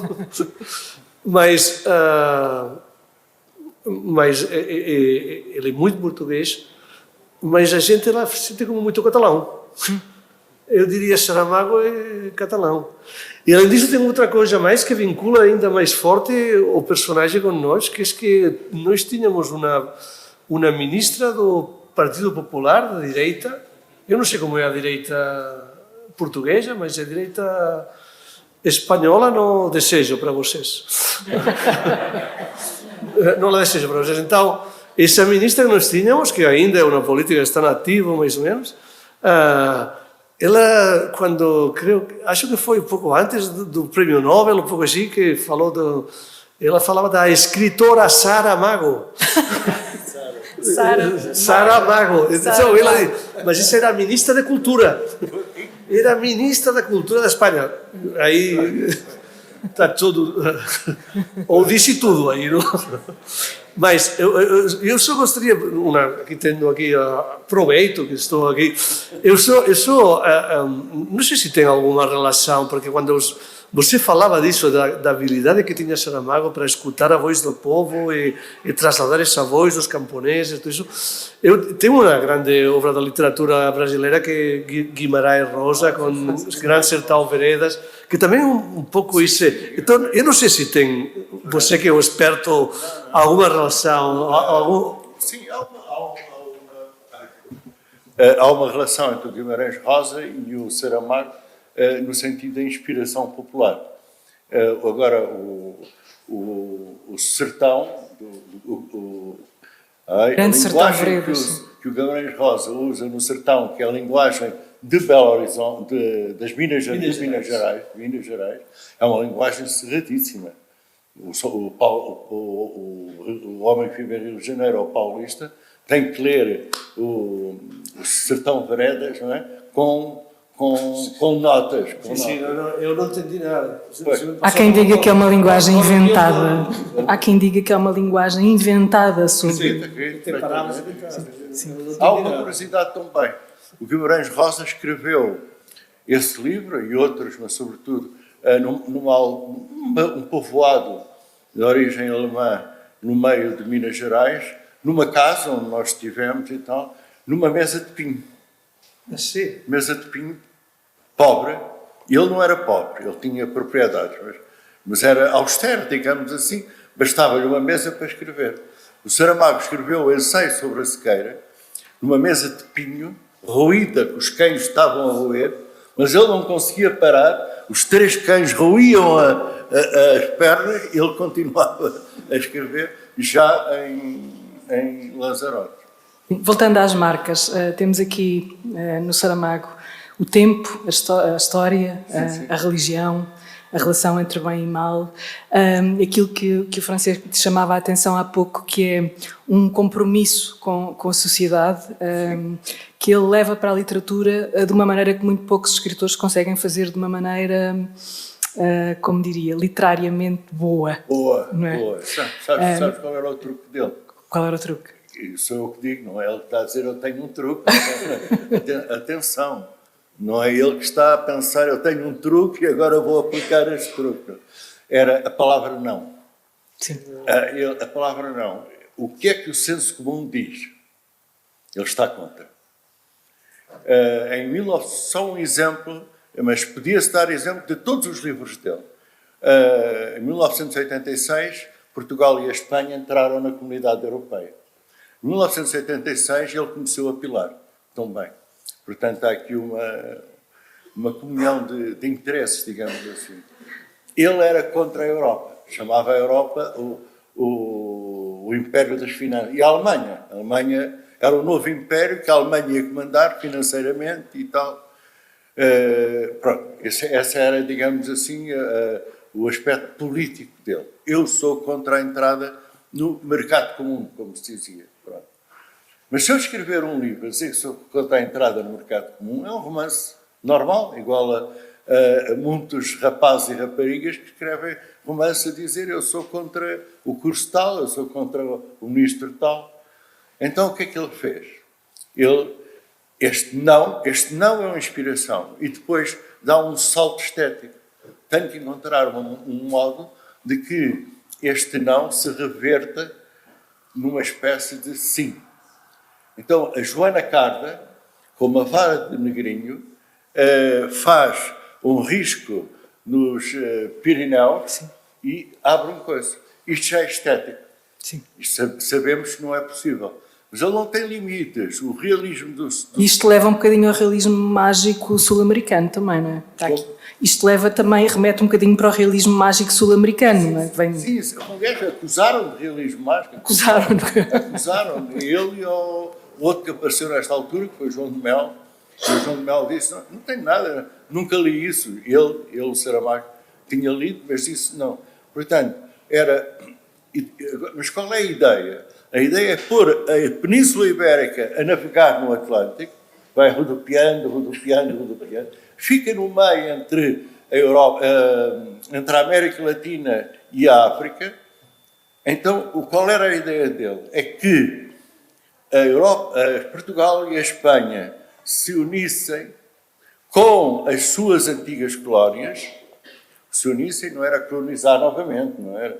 Se unissem com as suas antigas colónias, as colónias da América Latina, que são quase todas espanholas, e tirando o Brasil, e as colónias portuguesas da África Ocidental, e formassem um bloco político contra a Europa. Esta era a grande arquitetura, digamos assim. Depois, tudo que é o aniço bate os pés no chão. Está na praia da Fife e bate os pés no chão. E a terra fica a tremer. É o não, é sempre um não. É o operador estético, é a transgressão, se isso pode dizer. Se eu puser o aniço a fazer assim, claro... Expliquem o aniso, a quem não sabe. O aniso é uma das personagens. Eu sei. É portuguesa, é uma portuguesa. Não, mas, por exemplo, a Blimunda. Se eu puser uma Blimunda que não visse o corpo por dentro, era uma mulher igual à outra. Portanto, a grande magia, digamos assim, da Blimunda está em que é mais do que uma mulher. Uma cega do ensaio sobre a cegueira. Que exatamente. A única que vê. A única. Todos são cegos. Cegos. Um homem vai guiar um carro, um médico, vai guiar um carro. Para num sítio que hoje sabemos que era o rato. Está o sinal vermelho, fica ali. Quando liga o sinal verde, já não vê ligar o sinal verde. Começa a ouvir buzinas atrás para o carro avançar e ele fica cego. Cego é o quê? É o escuro, a escuridão. É ficar com... Não, era uma cegueira branca. Portanto, temos que encontrar sempre à procura do não. Até que há um romance em que ele põe um não em destaque absoluto, que é a história do Cerco de Lisboa. Portanto, não sei, não devem ter lido aqui, portanto, os catalães não devem ter interesse por esse livro, claro, é evidente. Mas, por isso... Temos interesse por tudo. Não nos desmerezca. Há certos livros que é a história da Catedral de Notre-Dame. Eu conheço a Catedral, mas não vou ler. Pois, aqui é a história da tomada de Lisboa aos mouros. Há um revisor que revê livros, revê romances, ensaios para uma editora. Nunca é dito qual é o nome, só é dito a diretora editorial, que é a Sara, por acaso. Ele revê. E ele anda zangado com o mundo, anda zangado com os próprios livros, está cansado de fazer aquilo, ser revisor que não tem criatividade nenhuma, e vê uma frase. Os mouros ajudaram Dom Afonso Henriques a conquistar o castelo de São Jorge. E ele, como está irritado, acha, e isto é a verdade histórica, não é? Ele põe um não, acrescenta um não. Faz uma bolinha ali e põe não. Na tipografia, pensam que é para acrescentar e põe não. E o livro sai com um não. Os mouros não ajudaram Dom Afonso Henriques. O que é que ele quer dizer? Estávamos em 1989. Portugal já estava dentro da comunidade europeia. O Cavaco Silva, o primeiro-ministro aqui, estava a abrir os bancos à iniciativa privada. Estava a abrir as companhias de seguros à iniciativa privada, a grande indústria, a energia, a Galp, a eletricidade, à iniciativa privada. Ele estava contra, é evidente, não é? A posição política dele estava contra. O que é que ele está a dizer? Com este não, ele quer dizer que nós, portugueses, sempre vivemos da ajuda ou do auxílio estrangeiro. Logo no princípio foram os cruzados que nos ajudaram a conquistar. Se não fossem os cruzados, não tínhamos conquistado Lisboa. Tínhamos ido embora para o norte novamente e não havia Lisboa, capital de Portugal. Então, o que ele quer dizer é preciso dizer à história que existe, portanto, não. E aí vai buscar uma citação do padre António Vieira, que é uma citação muito bela, eu por acaso tenho ali, mas agora não sei bem onde é que está, e ele, uma citação em que o Padre António Vieira diz: não é a palavra mais importante. Com ela pode-se viver, pode-se matar, etc. E ele acrescenta agora na história do Cerco de Lisboa, abençoados sois aqueles que dizem não. Pronto, para entrar no livro do Saramago tens que encontrar um não que lá esteja, e em todo está. E em todo está ideias originalíssimas. Por exemplo, sobre o morrer. O Ricardo de Reis, a grande ideia que ele traz do Ricardo de Reis. O ano da morte de Ricardo Reis. O ano da morte de Ricardo de Reis. Se levamos 9 meses a nascer, devemos levar 9 meses a morrer. E, portanto, quando o Ricardo de Reis chega do Brasil, sabendo que o Pessoa morreu, chega cá a Lisboa e encontra o Pessoa. Então não está morto. Leve 9 meses a morrer. Vou morrer. E o primeiro indício da morte é deixar de ler. É a leitura. A importância de deixar de começar a ler, Pronto. Será um princípio de fim. A ideia é muitas vezes sublinhada e também tem sido sublinhada por si, imagino que muitos estudiosos em todo o mundo, que é a ideia precisamente que o Saramago foi um grande escritor de ideias e teria sido um grande ensaísta, mas que dizia que não sendo capaz de escrever ensaio, decidiu dedicar-se ao romance, não é? E fê-lo dessa maneira, desenvolvendo pensamento, instigando os leitores, e cada livro dele é acessível a vários tipos de leitores, ou seja, não é preciso ter esse conhecimento da história ou do momento em que o livro foi escrito. Porque o Francisco disse, escrevo para compreender. Isso. Ele diz ao Carlos Reis, em 1988, naquela grande entrevista que ele diz perfeitamente: escrevo para compreender. Eu andei na escola profissional, não fui ao liceu, não fui à universidade, portanto não tenho conhecimentos para fazer ensaios, mas tenho conhecimentos para fazer ficção, porque estou 1 ano a ler sobre aquele tema. Teve 1 ano e meio a ler sobre o ataque de Dom Afonso Henriques aos mouros. Portanto, ele sabia absolutamente tudo. Desculpe, não.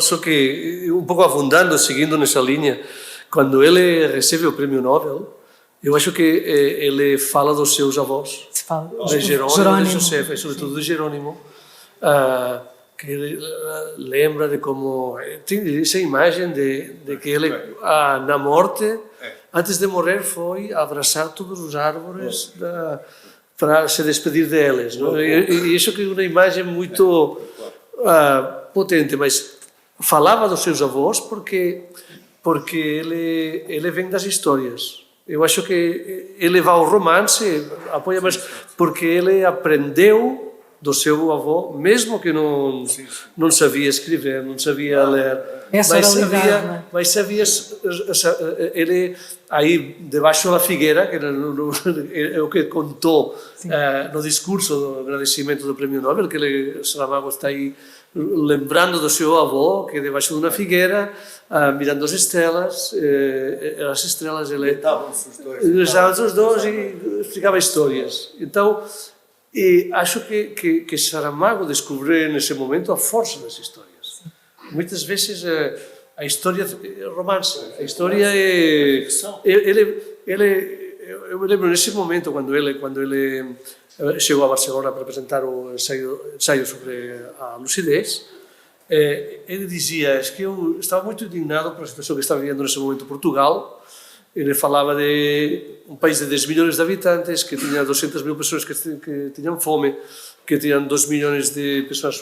Estava num momento aí de uma crise econômica muito forte aí, e então estava aí um pouco doente sobre a pouco serviço da democracia, ou como a democracia que nós temos não nos serve. Não? Então, talvez poderia ter feito um ensaio, e como um ensaio aí sobre a realidade do país. Então ele imaginou o que aconteceria se alguém na cidade votasse 80% da população votasse em branco. Então, é É um ensaio. É um ensaio. Mas é uma história. O ponto de partida é quase sempre. É uma história. Eu acho que isso vem da sua raiz, dessa vocação de escutar histórias, de amar as histórias, que vem do seu avô. E por isso que no discurso do Prémio Nobel ele fala disso. E ele contou uma história. Ele contou histórias. Isto leva-me para esse momento, ou seja, 2004, quando ele apresenta na Catalunha o ensaio sobre a lucidez, já estamos na segunda fase do Saramago, o Saramago pessimista, o Saramago que já acha que não é possível mudar o mundo como nos livros anteriores, e que já começou anteriormente, não é? O que é que deu essa volta? Ou seja, o que é que... É uma constante da cultura portuguesa, é uma geração jovem tentar mudar o país. Considera que o país está atrasado, e está, ainda continua atrasado, não é? E isso vem desde o século XVIII, desde do Luís António Werneck, que agora não vou desenvolver, mas o mais conhecido é o Antero de Cantão, com as conferências do Casino. Considera que Portugal e a Espanha é uma península totalmente atrasada devido ao poder que a religião teve, devido ao grande império que fez tanto Portugal como Espanha, e devido a uma má administração. As elites ficavam com o dinheiro todo, portanto administravam mal. E isso atrasou. E, portanto, havia 3 revoluções. Portugal e Espanha depois apanhou o comboio, nós não. Portugal devia ter feito e não fez. Devia ter feito a Revolução Científica no século XVII, para não falar na religião. Portanto, Portugal podia ter sido católico, e Espanha também, uma religião quente, supersticiosa, como vimos agora em Sevilha, etc. Mas não fez a Revolução Científica. Quem vigorava era a filosofia da Igreja, a filosofia escolástica, e todas as elites tinham que aprender em Coimbra, no Colégio das Artes, que era dos jesuítas. Todas as elites, toda a elite.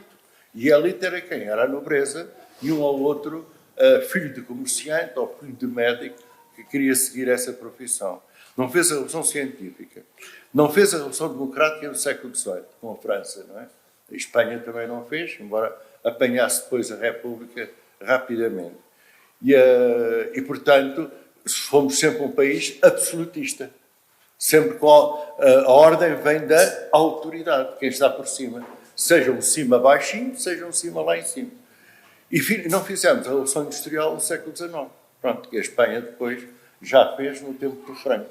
No tempo do Franco houve um desenvolvimento industrial que o Salazar Beato, Franco não era Beato, Salazar Beato não queria fazer, e Coca-Cola, a história da Coca-Cola, etc. Não é? Portanto, isto é um país atrasado. E o Saramago, portanto, todas as gerações que têm nascido, todas, quer dizer, a geração do Pessoa, a geração do Antero, a geração de Eduardo Lourenço, o Saramago também, têm um ímpeto para revolucionar Portugal. Um ímpeto fortíssimo, que pode ir até aos 30, 40, 50 anos. No caso dele, é que mais longe, 60. Ele veio ao PC em 1969 e deixou de ter intervenção política. E depois teve a intervenção com o Sampaio, mas já foi... Estou a falar da literatura. Na literatura ele foi um otimista até muito depois dessa idade. Foi a década de 80. Década de 80. Ele estava convencido que o materialismo ia vingar. Estava convencido que o comunismo ia vingar. Depois, o que é que aconteceu? A queda do Muro de Berlim, 89, a implosão da União Soviética, em 91, e ele não era estúpido. Ele viu aquelas massas a saírem, a deitarem o Muro de Berlim abaixo, e isso era o que eu queria fazer, disse ele. Era o que eu queria fazer, era sair para a rua durante o tempo do fascismo e deitar tudo abaixo também, se pudesse. Isso, se eu fizesse, era preso, e aqueles jovens conseguiram fazer isso. Portanto, foi à União Soviética, foi à República Democrática Alemã, não custou nada, foi à União Soviética, não custou absolutamente nada, mas calava-se, quer dizer, não ia ofender as pessoas. Portanto, foi a Cuba. Cuba custou por causa da alegria da dança, da bebida, da comida e tal, pronto. E depois, Fidel Castro era totalmente diferente, do Brezhnev. Sim. Portanto, no final já é um pessimista. Mas toda a vida dele é um cético. é um cético. Mas o pessimismo é o grau máximo do ceticismo, não é? O ceticismo é duvidar que. O pessimismo é não se consegue, não vale a pena tentar sequer. Portanto, ainda estávamos a almoçar com uma pessoa, que até bastante conhecida, mas que é da geração um bocadinho mais nova só do que o Saramago, e o que é que nos disse? Isto vai acabar tudo com uma guerra nuclear. Em Portugal é assim. Quando nós estamos a morrer, pensamos que o mundo inteiro vai morrer connosco. É assim. O Saramago, no final, parecia isso, é um bocadinho um certo pessimismo. Mas pronto, não... Mas eu tenho-vos aqui aos dois... Não é bom nem mau. Desculpa. Não, só como você fala, isso dos países atrasados, Espanha, Portugal, bom, pelo menos vocês são uma república, né? Falando de atraso, você compare com... Isso dá a compreender porque tem tanta gente em Catalunha que quer ser republicano como vocês, não? Não, é isso, eu ia chegar, é isso que eu queria agora chegar. Estando aqui perante os dois, não é? Um catalão e um português, eu não podia deixar de trazer o iberismo para aqui e esse lado, como é que um e outro olham esta faceta do Saramago iberista. Não sei. Francesco. Não. O Francesco foi quem trouxe o assunto, agora... Eu depois falo sobre o Saramago. Sobre o Saramago e o iberismo? Não, é verdade que ele é muito iberista, também a relação com Pilar del Rio, você falou, nós falamos, ela traduz ao espanhol a sua obra, não? Então sim que é uma figura que sempre tinha essa consciência iberista, como você falava e tudo isso que... E uma das coisas que é estranha é que tem muita pouca gente que tem essa consciência. A Saramago, bem, quando você fala, bom, Saramago, o que mais? Ele estava sozinho aí. Estava muito sozinho. Então, Catalunha, quando ele... A sensação que você tem era mais os seus leitores, tem mais essa compromisso, essa figura, evidentemente essa força literária que vai mais além qualquer pessoa percebe isso, não? Mas é verdade que o seu compromisso ideológico fazia que muita gente tivesse essa proximidade. Ele era comunista, então ele era internacionalista, e por isso que também era iberista, não? Mas um pouco tem esse ponto que talvez, vendo-lo da perspectiva do século XXI, é um pouco, nas palavras que dizia Miguel Reis, atrasado. Talvez. Miguel. O Saramago é iberista e já agora os grandes cultores, os grandes pensadores da cultura portuguesa foram quase todos iberistas, desde o Teixeira de Pascoal, o Fernando Pessoa, o Antero de Quental, o Oliveira Martins, que não, era iberista recatado, quer dizer, não fazia propaganda disso, escreveu a primeira história da civilização ibérica, e o Saramago também é o Miguel Torga, tem os poemas ibéricos, que são poemas de... É o iberismo mesmo ativo. O Pessoa dizia, e o Saramago devia ter lido isso, não sei se leu ou não, que havia 3 forças ativas na Península Ibérica. Uma era a Catalunha, 3 forças ativas no sentido, para o Pessoa, ativo queria dizer criador de civilização. Portanto, uma era a Catalunha, outra era a Andaluzia, por causa da questão dos touros e daquela força toda contra o mar a partir de Sevilha para o Atlântico, e outra era, evidentemente, Portugal, ele era português. O Saramago considera que o iberismo, e portanto, o que o Pessoa diz é o que o Saramago vai dizer na Jangada de Pedra, nós devemos unir, formar uma representação informal ou formal, não era formar um governo único, e tentar fazer nova civilização com os povos da América Latina e de África. Tentar fazer isso. era o livro do Pessoa chama-se Iberismo, o imperialismo do futuro. A palavra isto é de 1912, imperialismo não tinha o sentido negativo que tem hoje. O Saramago, não. O Saramago é um imperialista, é um iberista democrático. Portanto, só se chega ao iberismo através de representações, conselhias, que vão se representando, vão subindo nas eleições, vai havendo parlamentos em todas as províncias, em todas as grandes cidades, etc., que depois elegem outros, depois outros elegem outros, até chegar a um grande conselho que ainda é assessorado por anciãos, como se dizia antigamente, isto é, especialistas, sábios, parece Conselho de Estado. E ele dizia, Portugal vai desaparecer dentro de séculos, portanto, a língua portuguesa não vai desaparecer, porque há sempre alguém no mundo que vai continuar a falar a língua portuguesa, mas o Portugal, como país territorialmente falando, vai desaparecer. Ainda agora saiu um romance em que Portugal já não existe, que é o romance do João Reis. Portugal já não existe. Nós todos seríamos mais felizes se cada um falava a sua língua, portanto, não havia uma capital, a capital era descentralizada, portanto, ora era Lisboa, ora era Madrid, ora era Barcelona, ora era, sei lá, Sevilha, ora Burgos, qualquer coisa assim, sim. E não diz mais nada. Então o iberismo dele é um iberismo orgânico, digamos assim. Ou seja, não é o iberismo dos fracos.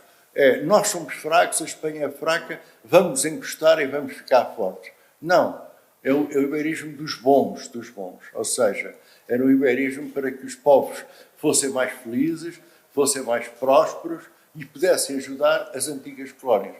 Que hoje não querem ajuda, mas houve alturas, como uma guerra civil em Angola, uma guerra civil na Guiné, uma guerra civil em Moçambique, da nossa parte, e havia contínuas ditaduras da América Latina, não é? Portanto, é um iberismo ideal, mas sem convicções. Portanto, ele nunca lutou. Ele limitou-se a falar muito dele nas entrevistas. A escrever a Jangada de Pedra, a dizer que era sensato, fez um prefácio a um livro muito conhecido em Espanha, que é o livro do Molinas, que é José Luís Molinas, que é um livro sobre o iberismo, fez o prefácio a dizer, não diz nada de novo no prefácio, diz, pronto, é uma corrente que existe pelo menos em Portugal, que acabou no 25 de Abril, com esta convulsão toda, e no 25 de Abril havia um partido que era o Partido Iberista, que nem sequer foi legalizado. Portanto, isto não tem assim mais nada de importante, não é? Não é assim motivo para escândalo. Agora já não é, mas na altura chegava a ser polémico. Eu não sei, estamos perto do fim ou no fim, ou já ultrapassamos o tempo. Eu estou-me a lembrar das palavras do Francisco no início da conversa, que é por onde é que se começa a falar de Saramago, quando é que se acaba de falar de Saramago, nunca se acaba de falar de Saramago. Ele deixou muitos discípulos, deixou muitos leitores em todo o mundo. A seguir ao Nobel, talvez tenha sido dos Nobels que ajudou mais a internacionalizar uma literatura, não é? No caso, a literatura em língua portuguesa. Portanto, estamos-lhe gratos e estou muito grata aos dois por estarem aqui. Não sei se é possível ainda abrir espaço para perguntas ou não. Dizem-me que não. E pronto, obrigada a todos e a todas.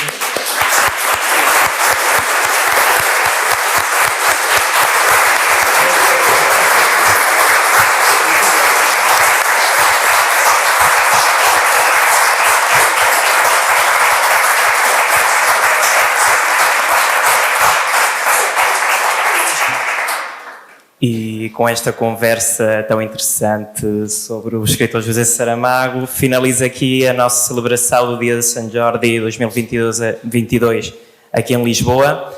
A seguir, convidamos todos os presentes a um pequeno aperitivo. Muito obrigado pela vossa assistência, muitas graças e visca São Jordi.